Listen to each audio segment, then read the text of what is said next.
back, everyone. So today my mom and I will be cooking some fresh okra. Bhindi.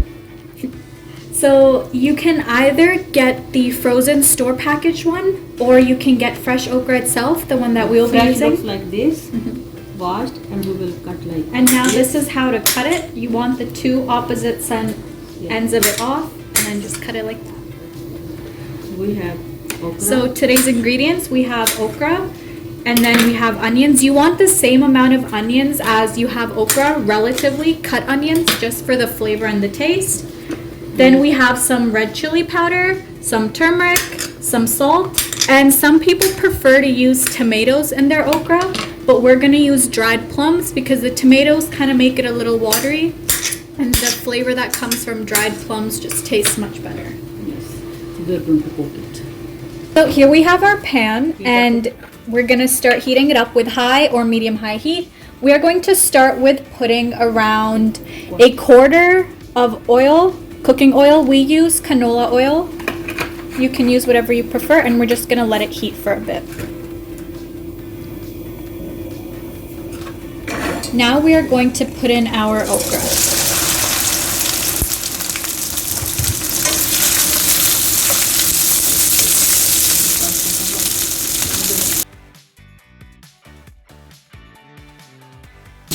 And then we want to make sure that our onions are not super thin, but a little thick. Yeah. Just because you like to have that good taste of onions and okra together.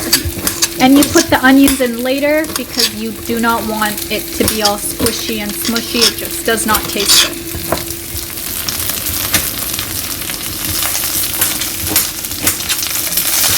Just let it cook,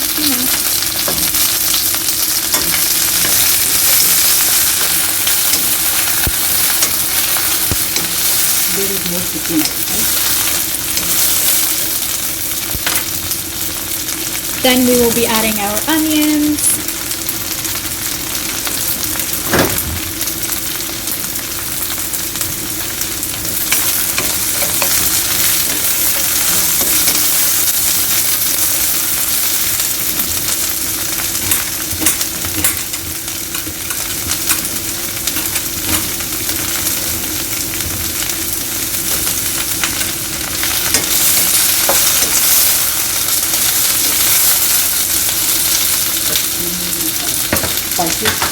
Now we are going to add some salt, about a teaspoon of that.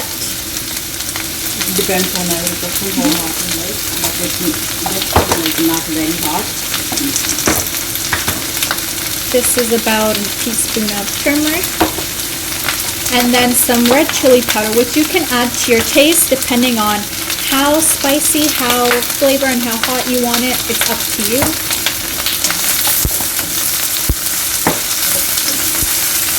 Then you're just going to mix it all. Look at all that flavor.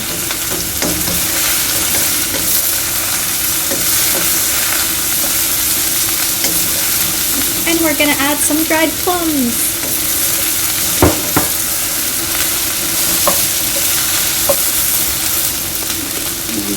Reduce the heat. And we will cover it. Put it on low heat. And then cover it and let it cook. And we do not add water. Okay. Let it cook like 5 minutes. Oh, you did cover it and leave it for a while. You're going to check it from 5 to 10 minutes and just let it cook because you want to make sure that it cooks well. And you're going to let it cook on low heat, medium low heat. Yeah, just like that. And you just let our okra cook for about 30 minutes, half an hour on low heat. And now we're just going to let it cook for another 5 to 10 minutes without the lid on. And usually you can see there's no stickiness, there's no wateriness. If you see that, you can add a spoon of yogurt just to get rid of the stickiness, but we don't have that in our okra, so we're not going to add it. And you do not add any extra water in your cooked okra. You can tell it's ready when the watery substance of the vegetable itself is no longer present. Thank you for watching. We hope you enjoyed it, and if you like our recipes, please give it a thumbs up. Be sure to subscribe and tune in next time to see more.